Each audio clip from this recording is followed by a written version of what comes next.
Doctora, en esta ocasión vamos a ver el tema del choque Ya. hipovolémico.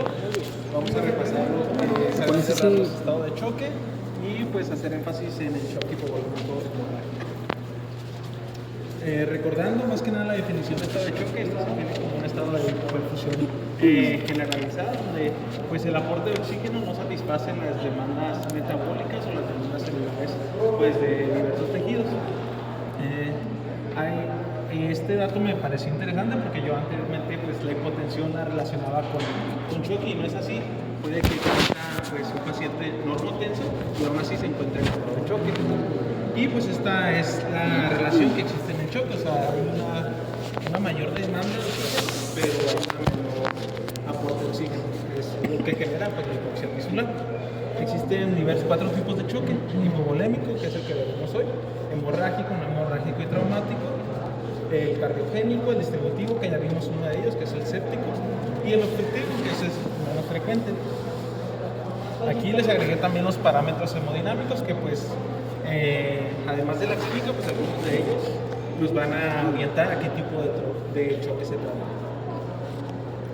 Ahora sí vamos con lo que es propiamente el choque hipovolémico. Como su nombre lo dice, pues es poco volumen y esto genera un estado de hipoperfusión y una disfunción orgánica, ya sea por pérdida meramente de sangre o de plasma.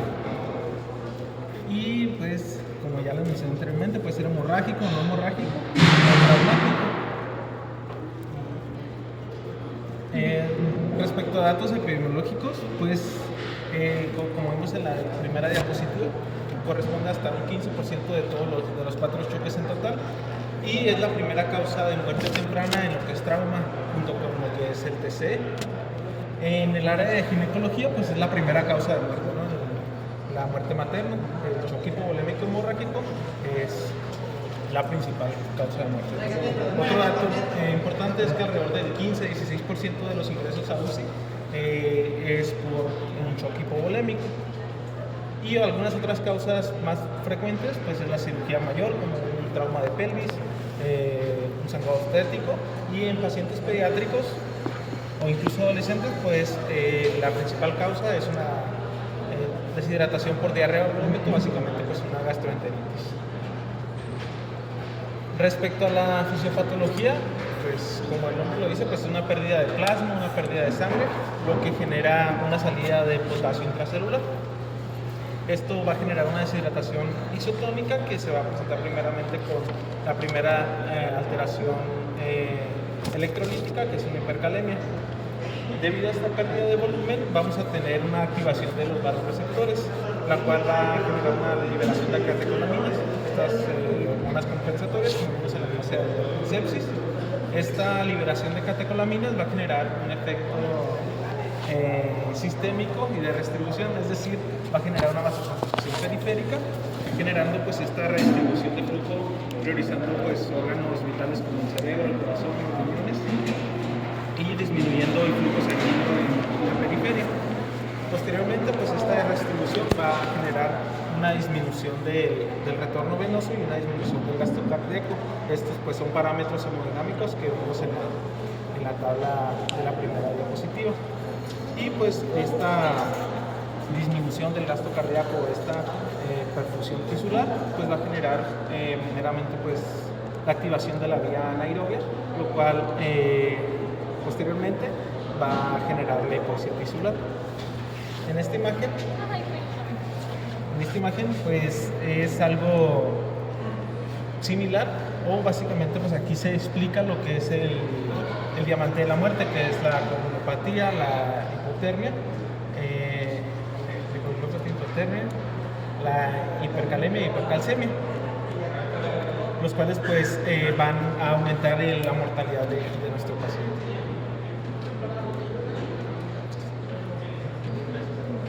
Respecto a la etiología, en lo que corresponde al apartado de choque hipovolémico hemorrágico, el trauma es la principal causa. Pues es la causa más evidente. Si llega un paciente en trauma, pues si la herida es evidente, pues lo primero que tenemos que hacer es detener el sangrado. Una clase que ya vimos, el sangrado tubo digestivo, es una de las causas de choque hemorrágico. Otra, pues la causa obstétrica o alguna ruptura de un aneurisma o una hemorragia en una cirugía mayor.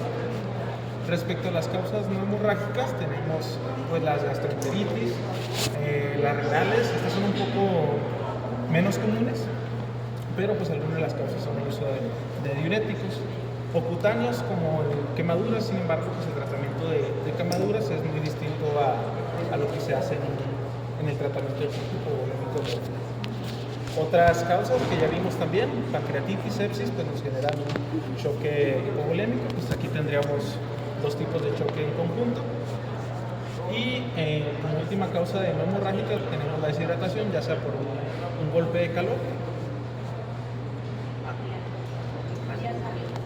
¿Y cómo es que vamos a clasificar el choque hipovolémico?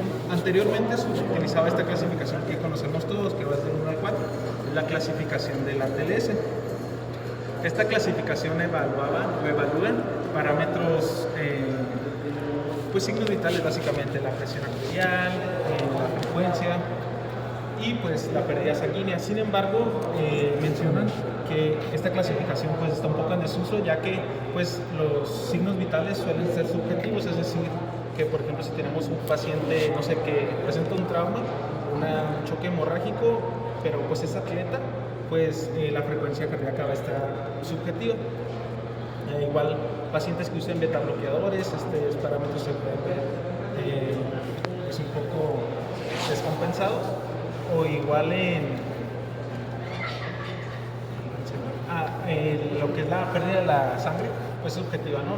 Pues si, no sé, los paramédicos evidencian el sangrado, no van a saber cuánta sangre perdió. Entonces, en la actualidad se menciona que se va a hacer uso de la clasificación de Davis o la clasificación de déficit de base, ya que esta clasificación evalúa directamente lo que es la hipoperfusión tisular mediante el déficit de base, que pues cuantifica lo que son los iones de bicarbonato. Esta escala tiene 4 clases.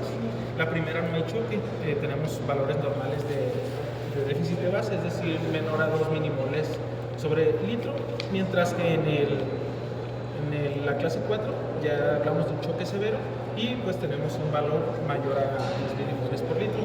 Entonces pues en la actualidad se recomienda el uso de la clasificación de Davis, ya que pues esta pues es un poco subjetiva. Esa es la primera cosa que van a poner en la libreta de este tema, la clasificación de déficit de base.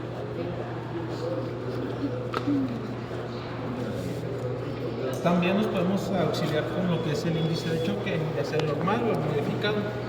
Tal cual, pues para clasificar el choque no se utiliza, sin embargo, en esta medimos lo que es la presión sistólica o la presión arterial media, la cual pues recordamos que es necesaria pues para mantener la perfusión tisular.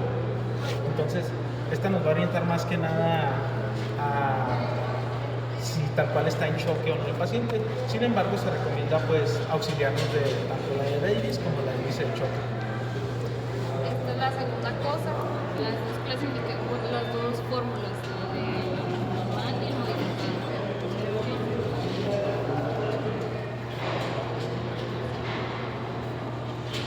Igual le puede pasar la exposición.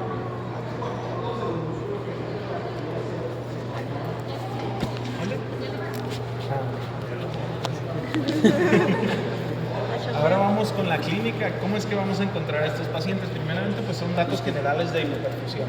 Ya hemos visto en la clase de estado de choque y pues en cualquier tipo de choque vamos a encontrar la mayoría de estos signos que nos indican hipoperfusión tisular. La primera, pues de hipotensión, aunque vimos al inicio, puede haber normotensión y aún así presentarse el choque, ¿no? Pero pues es un hallazgo que nos puede orientar al choque. Igual a taquicardia, pues hablamos Sobre de todo, pues, porque acuérdense que hay una fase de choque que se conoce como choque compensado, ¿no? En donde todavía no llegas a la hipotensión porque el cuerpo está ahí dándolo todo todavía precisamente para mejorar la perfusión tisular. Y lo primero que tiene el paciente, pues, es la taquicardia. Aumentas la frecuencia cardíaca para mejorar el gasto cardíaco y con ese medio la compensas, pero pues no puedes tener taquicardia toda la vida, el corazón se va a cansar y ahí es cuando ya se va a desencadenar la hipotensión. Pero el paciente ya estaba chocado desde antes, no hasta que llegó a ese punto. De igual forma, pues debido a esta redistribución sanguínea, pues pues las extremidades van a empezar a tener cambios de color, incluso pues hasta el patrón moteado, y van a cambiar su temperatura. Igual el llenado capilar pues va a estar lento, mayor a 3 segundos, y vamos a tener alteraciones en las ventanas de choque, que ya vimos en la clase del estado de choque. Alteraciones del estado mental, pues ya nos hablan de una hipoperfusión cerebral, y vamos a tener cambios en el estado neurológico. Igual oliguria, que se define menor a 0.5 mililitros por kilogramo por hora. Es por eso que pues en cuanto le llegue el paciente es necesario tanto pues evaluar los signos vitales como la diuresis. Ahora bien, hallazgos clínicos, propiamente algunas etiologías. Esta ya la vimos en la clase anterior. Si tenemos sangrado del tubo digestivo, podemos tener hematemesis, melena o incluso hematoquesia. Igual pues la clase de pancreatitis ya lo vimos, podemos tener en caso de una pancreatitis necrotizante hemorrágica, podemos tener los signos de sangrado retroperitoneal como es Cullen o Gray Thorne. En trauma de pelvis, pues evidentemente la pérdida de la movilidad, el hematoma, el cambio de coloración de la piel. Y en pacientes con deshidratación grave, pues más que nada en pacientes pediátricos, vamos a tener pues las mucosas secas, el signo de liencio, hundimiento ocular, ausencia de lágrimas o pues hundimiento de las fontanelas en pacientes pediátricos. El diagnóstico es meramente clínico, en algunas situaciones sí nos podemos orientar por imagen, más que nada por ultrasonido, pero pues como vimos los parámetros clínicos o los hallazgos clínicos, pues nos vamos a orientar meramente de que se trata un choque hipovolémico hemorrágico. Ya cuando tenemos estable al paciente podemos optar por el uso de un ultrasonido. Sin embargo, hay que tener en cuenta este punto, que no hay que retrasar la administración de líquidos para mantener al paciente. Es decir, si no encuentran vía en el paciente, es necesario pues a la vía más, si no se puede colocar el CBC, incluso recurrir a una vía intraósea. Y el único pues parámetro que tal cual nos diagnostica un choque hipovolémico pues es el sodio urinario bajo. Pero pues de aquí a que llegue, entonces pues podemos retrasar la administración de líquidos. En caso de que la etiología sea traumática, pues el trauma o la hemorragia, si es expuesta, va a ser evidente. Entonces, pues para el diagnóstico solamente con eso. En caso de que no sea evidente y el paciente se encuentre estable, podemos recurrir al uso de la tomografía. En caso de que el paciente se encuentre inestable, podemos recurrir al ultrasonido con el protocolo IFAS y pues en menor medida el lavado peritoneal diagnóstico, aunque dicen que este casi ya no se usa. No mucha gente lo sabe usar, la sensibilidad y especificidad tampoco es muy alta, corres el riesgo de lesionar otros órganos principales funcionan bien, no lo usamos. Y si van a hacerle a un paciente un estudio, pues preferentemente que sea una tomografía.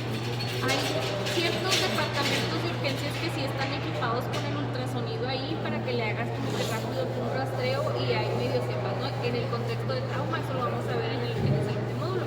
Pero, pues de todas maneras necesitas una TAC. O sea, si el paciente llega con un trauma y lo van a pasar a quirófano, sea torácico, sea abdominal, necesita la tomografía porque el cirujano necesita saber qué es lo que le va a reparar. Entonces, si ya no vas a mandar a hacer algo, manda la tomografía, no lo mandas a hacer un ultrasonido, nada más estamos perdiendo tiempo. Y pues la realidad es que, como cualquier estado de choque, pues esto es lo mismo. Si el paciente está hipotenso, le pongo líquidos. Pero como aquí tiene hemorragia, pues los líquidos son por mientras, porque si sigue sangrando, necesito reponer sangre. Ahorita vamos a ver cómo se repone la sangre. Y si sigue hipotenso, antes de que me llegue la sangre, no le voy a estar metiendo más líquidos, porque contaminas. ¿Sí? Y básicamente es lo mismo para todos los estados de choque. El uso de las anginas para evitar la sobrecarga. Y este paciente no va a mejorar por más que tú le quieras meter volumen intravascular con puros cristaloides. Forzosamente necesitan recuperar los hemoderivados que se perdieron. Respecto a los hallazgos de laboratorio, dependiendo de la etiología del choque, pues van a relacionarse con lo que se va a encontrar. Meramente lo que vamos a encontrar propios del choque hipovolémico es la hiperlactatemia, una lesión renal aguda por la hipoperfusión y pues elevación de la relación creatinina. También vamos a encontrar en el examen de orina, pues aumenta la densidad de la aumenta la densidad urinaria, disminución del sodio urinario y pues incremento de la osmolaridad. Y estos son los tipos de acidosis láctica. Básicamente pues en el estado de choque se presenta el tipo A, donde hay una alteración de la entrega de oxígeno, a diferencia del tipo B, que pues es una deficiencia de la utilización del oxígeno. Esas dos también anoten, las dos tipos de acidosis, porque luego se agarran aquí a cada inventado pasando y dicen, ¿cuál es el tipo A de la acidosis? Para que la tengan de una vez, pongan esas dos. Ya les había dicho, electrolitos urinarios, aquí en urgencias no hacemos, eso se hace en piso, no son exámenes propios de nuestro departamento, entonces, ¿desde qué nos vamos a basar? En la parte de arriba, y ya sabemos por qué hiperlactatemia, porque todo lo que hemos visto causa hipoperfusión, y si tengo hipoperfusión, no tengo oxígeno, si no tengo oxígeno, voy a tener que producir ATP por otra vía, por eso se eleva el lactato. Si tengo hipoperfusión, no le va a llegar sangre al riñón, que va a tener la sangre en la aguda. Y como tiene la lesión en la aguda, puede tener daño cualquier órgano, neurológico, respiratorio, hepático. La cosa es que pues, es más fácil vigilar que el paciente no está orinando, a pedirle una creatinina para ver cómo está pues el valor. Y como les había dicho, si el riñón falla, el paciente se va a complicar. Por eso, en todas partes ustedes ven lesión renal aguda, porque tenemos que cuidar un montón el riñón de ese paciente. ¿Okay? Ahora, para iniciar el tratamiento, así como para los pacientes neuropíticos, también en los pacientes con choque hipovolímico hay como medidas. La primera pues, es evitar la hipotermia, esto es para evitar la proteólisis. Igual, el segundo punto es el control inmediato del sangrado. Como en el ATL se menciona, primero es la X, pues determinar el sangrado y después el SD. Y el tercer y el cuarto punto van de la mano, que es limitar los líquidos, como mencionó la doctora. Aquí mencionan que 3 litros en las primeras 6 horas, sin embargo, otras fuentes dicen que lo máximo que le puedes administrar son 2 litros de volumen que no sea sangre meramente. Y pues priorizar, pues si perdió sangre, lo que le vas a meter es sangre, ¿no? Si a ustedes les llega un paciente chocado y ven que está sangrando, o inclusive que no esté sangrando, aunque no esté chocado, pero si saben que está sangrando porque por ejemplo es una hemorragia gastrointestinal o porque tuvo un accidente y no sabe si es algo torácico o abdominal, ustedes como internos, como son los que se encargan de hacer las solicitudes, antes de que alguien les diga, ya tienen que estar haciendo la solicitud de cruce, porque si no cruzamos a ese paciente rápido para tipificar el tipo de sangre y para poder apartarle pues sus hemoderivados, el tubito que necesita es uno diferente al que se lleva al laboratorio. Entonces tú le vas a pedir laboratorios al enfermero y el enfermero va a tomar lo que le pidas nada más. Si tú no le diste la solicitud de cruce, no le va a tomar el tubo extra. Y de aquí a que se lo tome y de aquí a que se lo lleve. Pero la media hora que tarda el de banco de sangre en procesar toda la muestra para saberlo. Entonces, desde que yo interno estoy viendo que el paciente llegó por hemorragia de cualquier tipo, ya le estoy haciendo el cruce. A lo mejor no necesito transfundirlo, pero ya tiene que estar listo todo para el caso de que sí, traer el paquete globular lo más pronto que se pueda. ¿Okay? El sexto punto pues, es no retrasar la hemostasia definitiva, ¿no? Si sabemos que el paciente necesita para el control de la hemorragia cirugía, no se debe retrasar, se debe priorizar, porque pues, es tal cual lo que va a controlar el sangrado. Ahorita más adelante vamos a ver que esto pues, se conoce como cirugía de control de daños. Otro punto importante es la transfusión balanceada, es decir, la relación de plaquetas, eritrocitos y plasma debe ser 1-1-1. Hay literaturas que mencionan que puede ser 1-1-2, sin embargo lo común es que sea 1-1-1.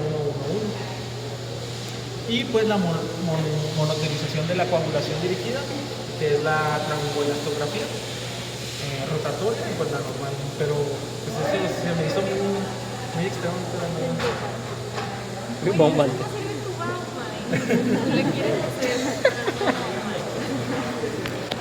Y en caso de que el paciente esté tomando anticoagulantes, pues se debe corregir esta coagulopatía. iniciando con el tratamiento, pues primeramente pues, encontrar una vía, ¿no? Y vamos, en caso de que sea no hemorrágico, pues vamos a seguir el ABCD, o en caso de que sea hemorrágico, pues primero tener el hemorrágico y después el manejo ABCD. Pueden encontrar también esta mnemotecnia que es ventilación, infusión y pum de bomba, es decir, vasopresores posteriormente a la infusión. ¿Y qué solución vamos a administrar aquí de primer instante? Puede ser Harman o puede ser salina, dependiendo de la situación. Si el paciente llega con una hiponatremia, pues vamos a iniciar con solución salina del 0.9%. Si llega con una hipernatremia, una acidosis hiperclorémica, pues vamos a optar por usar Harman. ¿Y cómo es que vamos a iniciar aquí el uso de soluciones? En caso de que el paciente tenga alguna enfermedad crónica como insuficiencia cardíaca, enfermedad renal crónica o cirrosis, pues los bolos van a ser de 300 a 500 mililitros. Pues aquí no es mucho volumen como pueden observar, 300 es una lata. Y en caso de que el paciente no presente estas patologías, vamos a optar por bolos de 500 hasta 1000 mililitros y vamos a estar vigilando dentro de las 48 horas. Recordando que pues lo máximo que pueden administrar en un choque hemorrágico son 2 litros de esta solución, no puedes administrar más porque pues, estas soluciones van a diluir los coágulos que están intentando tapar el sangrado. Entonces pues lo que se recomienda meramente es hemoderivados. Ahora, pues, ¿qué pasa muchas veces? Desafortunadamente, pues yo puedo pedir la sangre y de aquí a que me la tengan, ¿no? Y a lo mejor no tienen la del paciente y necesito que forzosamente alguno de sus familiares venga y done, y es todo un rollo lo del banco de sangre. Si lo único que tengo para mantener la volemia en lo que, por ejemplo, es algo traumático, lo pasan a quirófano, es aventármela con las soluciones y con el vasopresor, pues tampoco me voy a poner en el plan de decirle al cirujano, no, pues yo ya le pasé los 2 litros, hazle como quieras, pues no, o sea, al final de cuentas voy a estar vigilando la uresis y voy a estar haciendo ahí mis ajustes para intentar mantenerlo lo más estable posible hasta que le pueda dar el tratamiento que requiere. Otra vez lo que se ha visto desde el primer día, que la salina, la Harman, que los bolos y que todo eso, o sea, todo va a ser dependiente de que si el paciente tiene otras enfermedades como que sea cardiópata y que no le puede meter a lo mejor 1 litro de solución en una hora porque le va a tener el neurótico pulmonar, o que sea cirrótico y ya de por sí tiene ascitis y un montón de cosas, ¿no? Entonces, pues va a variar dependiendo de cada uno, pero es cierto lo que dice esto. No se debería poner más de 2 litros porque pues eso te afecta el proceso de la coagulación del paciente, pero la realidad, en la vida real, las cosas son diferentes y a veces sí les terminamos metiendo más porque pues no te muere un paciente. Imagínate un paciente de 20 años con un accidente de moto y de no, pues ya no lo voy a hacer nada porque ya llegué al tope. No, la literatura te dice lo responsablemente legal para salvaguardar la vida del paciente sin complicaciones, pero pues a veces tenemos que tomar medidas más heroicas para evitar que se muera. ¿Sí?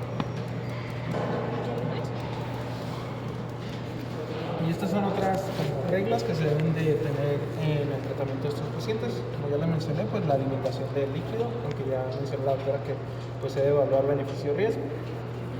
Otro punto importante es que en esta patología se maneja el concepto de hipotensión permisiva, es decir, que pues, se puede mantener al paciente en parámetros de hipotensión debido a que si elevamos la tensión arterial, pues esta misma elevación puede, al igual que los líquidos, pues destruir el coágulo, incluso diluir los factores de coagulación. Por eso que se tiene que... Pónganlo de esta manera. ¿Se acuerdan que decíamos que el hecho de que un paciente esté hipertenso en muchas patologías favorece que persistan ciertos sangrados? No, pues aquí es la misma chingadera. O sea, si te vas al otro extremo e hipertensas al paciente, lejos de ayudarlo, pues lo vas a terminar perjudicando, porque ahora la hipertensión va a favorecer el sangrado también. Entonces, pues no, es más fácil tenerlo como que en una hipotensión que te mantenga más o menos estables el resto de los signos vitales para tratar de evitar que llegues a ese extremo. Sí, básicamente. para que no sangre más el paciente, no aumentar la presión del sangrado. Pues estos 4 puntos ya los hemos mencionado. Y aquí al lado pueden observar pues, los diámetros que se manejan al momento de encontrarle al paciente. Y los recomendados pues, son el 14, o es el más grande, o el 16. Pues así tener la capacidad de administrar mayor cantidad de volumen. Como pueden observar, hasta pues no sé si tengan esto, doctora, la bomba de presión aquí o solamente por gravedad. No, creo que es por gravedad. Mira, lo que sí, a veces en enfermería ellos compran sus propias cosas y ellos tienen su guardadito y puede que para hacerse la vida más sencilla sí te tengan ellos algo así, pero la gran mayoría no tenemos. Cosas que no nos enseñan a nosotros como médicos y que me parece pues que está muy mal es esto de los catéteres, ¿no? No nos sabemos el calibre, no nos sabemos el color, no tenemos ni perra idea de cómo se canaliza un paciente. Yo no sé canalizar pacientes, yo soy bien pinche miedosa. Yo si le tengo que tomar laboratorios a uno de mis familiares, le digo a Rocha, oye, pícate un momento porque yo no tengo esa capacidad y podría aprender.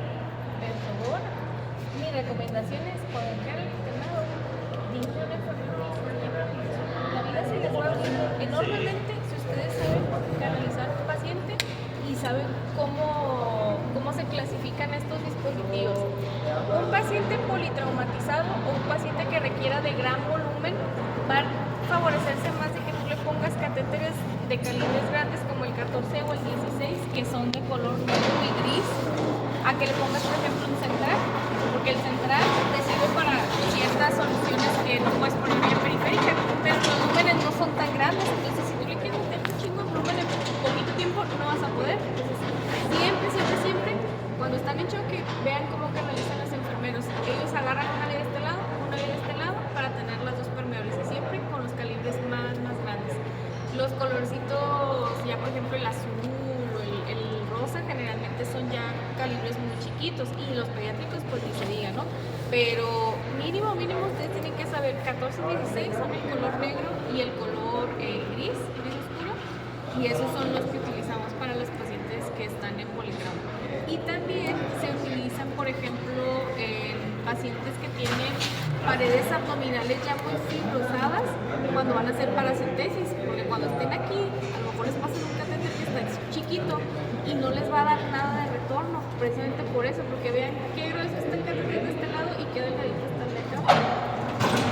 El color a lo mejor ustedes nos ven que se parecen y todo, pero siempre fíjense en el volumen, ¿ok?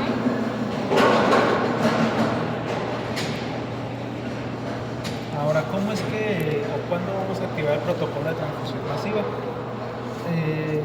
Estos son las indicaciones de cómo es que se va a activar. Si el paciente ya se le transfundió 4 paquetes globulares en 1 hora, pues es indicativo para activar el protocolo.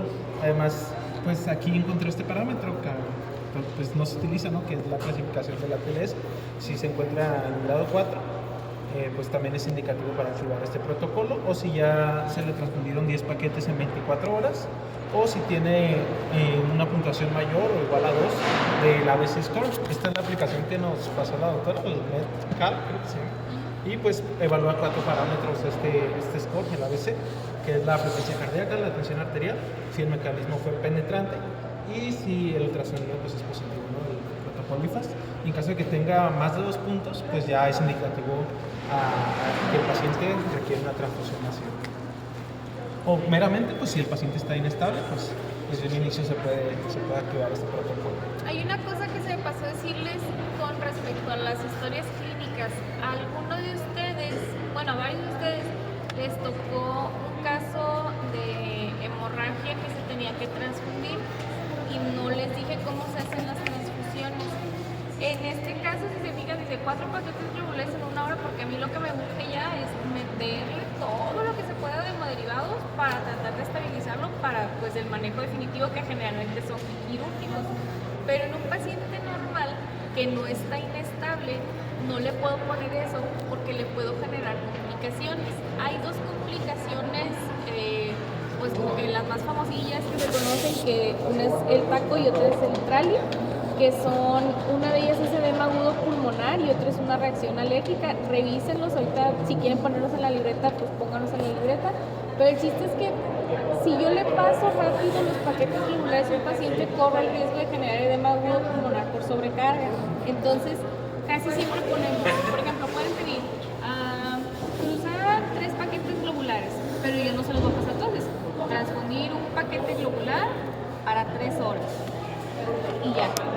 Entonces ya después de eso hago mi evaluación del paciente, le pido una BH, veo si es necesario seguirlo transfundiendo, pero siempre mínimo que sean para 3 horas, porque si lo ponemos menos tiempo que eso, pues sí se puede complicar, ¿okay? Y no estoy segura, fueron como 3 personas a las que les tocó ese caso, pero para que los demás también sepan cómo se hacen las transfusiones.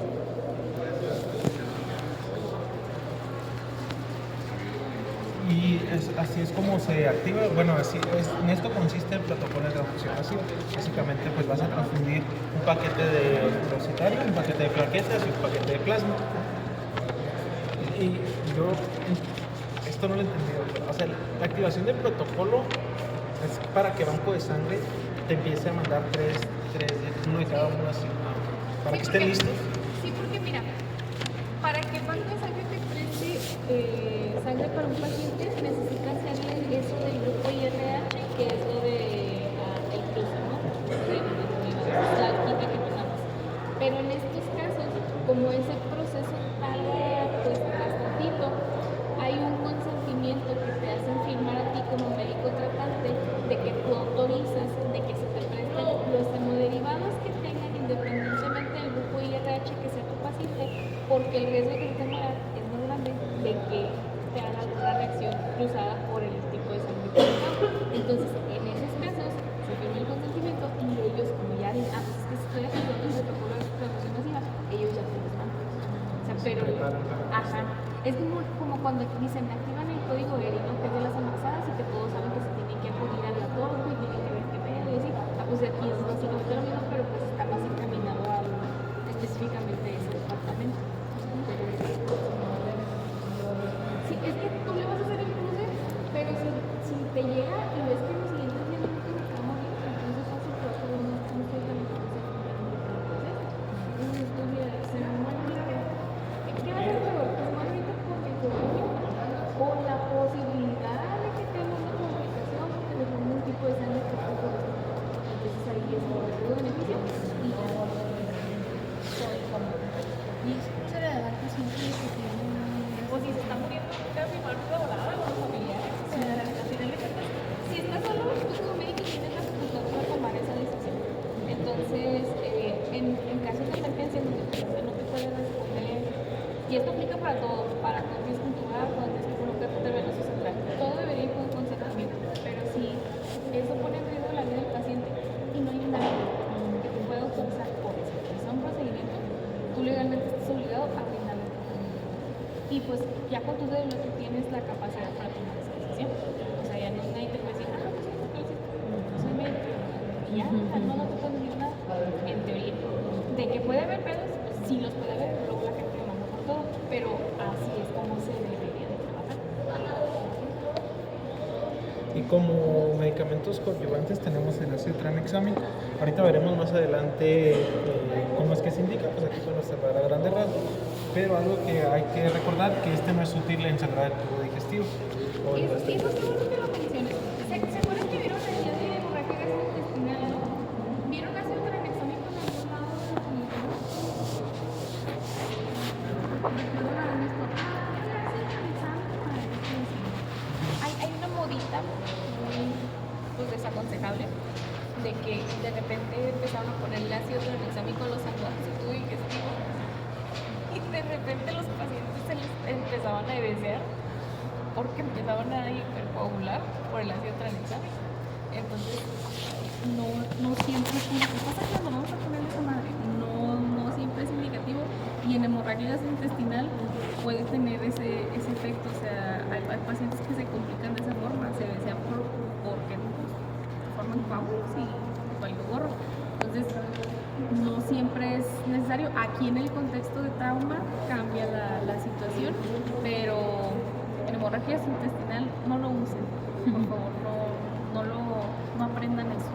¿Sí? Y también otro medicamento coadyuvante pues es el calcio, ya que pues, componente, bueno, la bolsa eritrocitaria contiene lo que es citrato.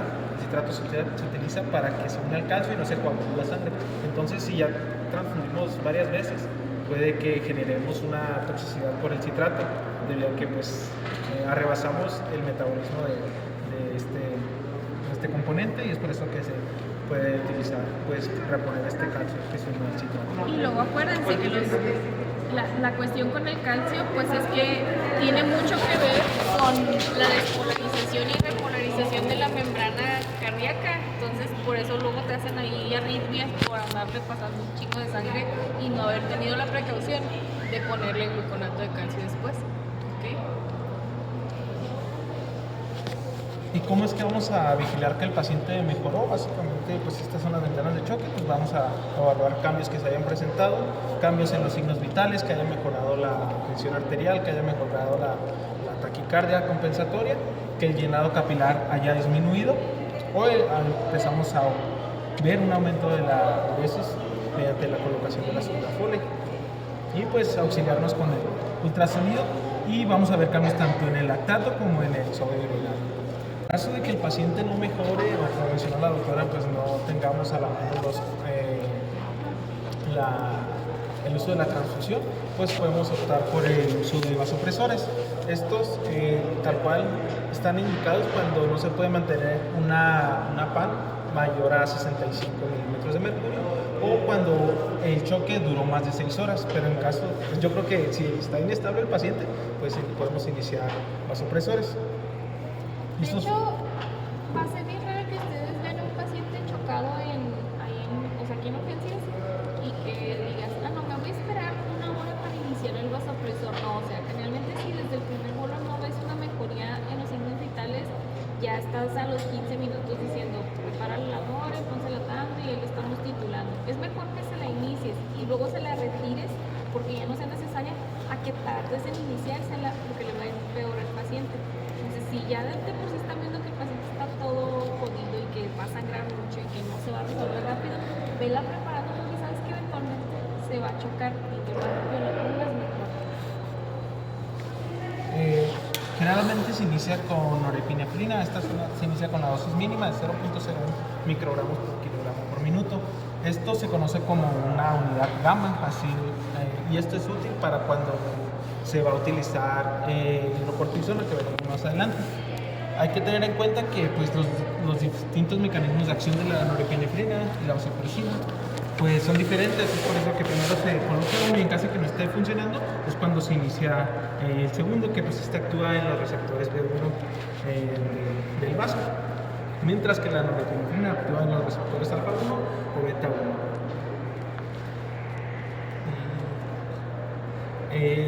Así es como se preparan los vasopresores.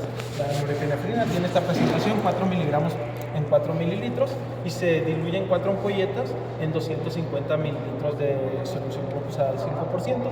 Y pues vamos a evaluar dosis respuesta, iniciando con la dosis mínima, y de igual forma vamos a retirar, en caso de mejoría, vamos a retirar 1 hora después de que hayamos detectado la mejoría a la dosis mínima. Respecto a la vasopresina, tiene la presentación de 20 unidades por mililitro. En esta ocasión vamos a jugar 2 ámpulas, es decir, 40 unidades en 100 mililitros de solución glucosada al 5%, y vamos a iniciar con 0.04 unidades por minuto. Algo relevante de la vasopresina es que esta no es ponderal. Esta no necesita saber el peso del paciente para poder iniciarlo. Y de igual forma, pues se retira de una forma progresiva. Miren, la neta no sé si estoy loca, pero creo que la vasopresina ya no la retiraron a nosotros del cuadro básico. Creo que ya nada más la tienen para la TOP o algo así, no estoy 100% segura. Pero la que sí tienen que saber cómo se prepara así de cajón es la Nore. 16 miligramos, ahí te dicen 250, puedes ponerlo en 100, no importa.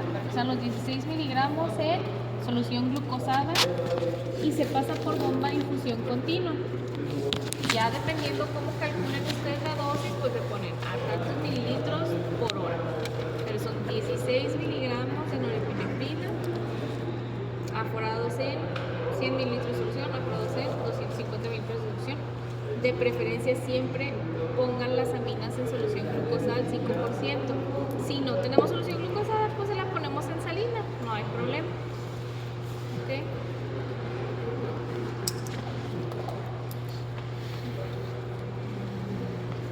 También podemos optar por el uso de hidrocortisona, pero esto se menciona que, como les mencioné, ya cuando se alcanza la dosis de 0.25 norepinefrina es cuando se puede optar por la hidrocortisona. Hay dos formas de indicación, la infusión o en bolos. A mí se me hizo más sencilla la en bolos, básicamente es mitad del frasco, mitad de la presentación cada 6 horas. Y pues la infusión es diluir 2 frascos en 100 mililitros de solución glucosada y pues vamos a mantener una infusión IV a 4 mililitros por hora. Pero esto es ya cuando el paciente no responde a la norepinefrina. ¿Y cómo se llama eso? Que refractario, y eso lo vimos también en choque séptico, que es la misma dosis que en el choque séptico. ¿Y para qué ponemos la hidrocortisona? ¿Qué va a hacer la hidrocortisona? Pues es que aquí se menciona que ya no hay una respuesta tal cual de la suprarrenal, entonces pues para aumentar esa respuesta. Y pues en las suprarrenales están todas tus catecolaminas, ¿no? Entonces por eso le metes ahí push de hidrocortisona a ver si las hace escalar. Por eso se ponen las dos choques. ¿Sí? Y esta se retira por ejemplo, si iniciamos con medio frasco de 50, vamos a retirar la mitad. Entonces vamos a retirar 25 y luego se retira el 12.5, así sucesivamente. No podemos retirarle porque vamos a crear una insuficiencia suprarrenal. Bueno, pero eso ya es en piso, ¿no? O sea, si aquí el paciente está súper chocado, no crean que, bueno, ya le voy a retirar la hidrata. No. Ustedes lo van a mandar con la dosis plena ya que se hagan garras. Posteriormente tenemos los inotrópicos, esto es cuando los vamos a utilizar cuando tenemos datos de bajo gasto o datos de una fiebre reducida o un choque con patrón cardiogénico. La dosis pues es una ámpula de 250 miligramos de 5 mililitros aplicados en 250 mililitros de solución glucosada o solución salina. Y pues la dosis inicial es de 2 microgramos por kilogramo por minuto. Ahora bien, vamos a ver lo que es el ácido tranexámico. Algo importante es que se debe administrar 3 horas como máximo del trauma. Como pueden observar de aquel lado, por cada 15 minutos de retraso, pues el beneficio disminuye en un 10%. Y la dosis es de 1 gramo para 10 minutos y vamos a evaluar pues la respuesta. Y luego vamos a colocar 1 gramo para 8 horas. Se indica meramente pues, en el trauma, en la hemorragia obstétrica o en cirugía. Así, pues como les mencioné anteriormente, pues, está contraindicado en sangrado gastrointestinal. Nos van a desear, no le pongan el sangrado gastrointestinal. Y ya por último, pues en caso de que el paciente consuma fumarínicos y que realmente esté en riesgo su vida, ya esté así casi con un alto riesgo de mortalidad, podemos realizar la corrección de la coagulopatía con complejo de protomina o en caso de que no se tenga, pues plasma, dos bolsas de plasma. Y vamos a estar evaluando con el INR. No sé si... Y ya por último, pues la cirugía, ¿no? Esta consta de 5 fases, solo las mencioné ahí. La primera es la que se va a realizar en urgencias, la fase 0, que son los pruebas prequirúrgicos, la reanimación por control de daños y el traslado a quirófano.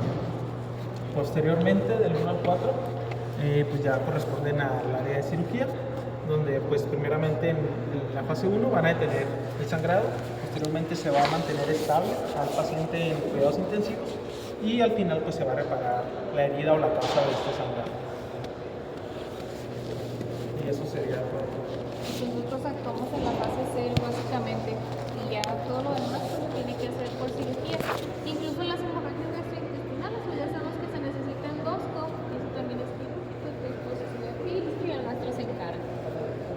Muchas veces pues dependiendo cuando es trauma de qué tan fea está la lesión, a veces entran a quirófano, empaquetan, o sea, meten un chingo de gases a toda la lesión para tratar como que de hacer presión y a ver si deja de sangrar y luego lo mandan a la UCI, a lo mejor 24 horas, ven cómo anda, ven si se estabiliza y si les dicen, no, Simón ya aguanta otra vez, lo meten a un segundo tiempo y ahora sí ya reparan, ¿no?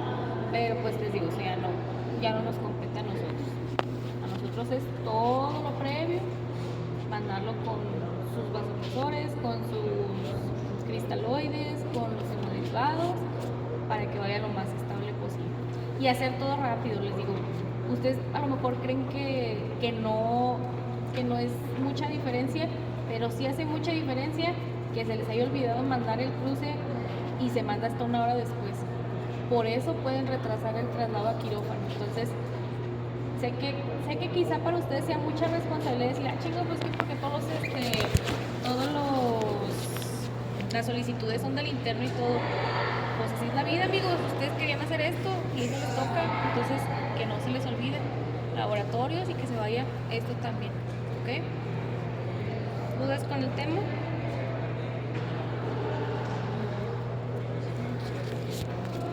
Y me encanta cómo pusiste acá el estudio.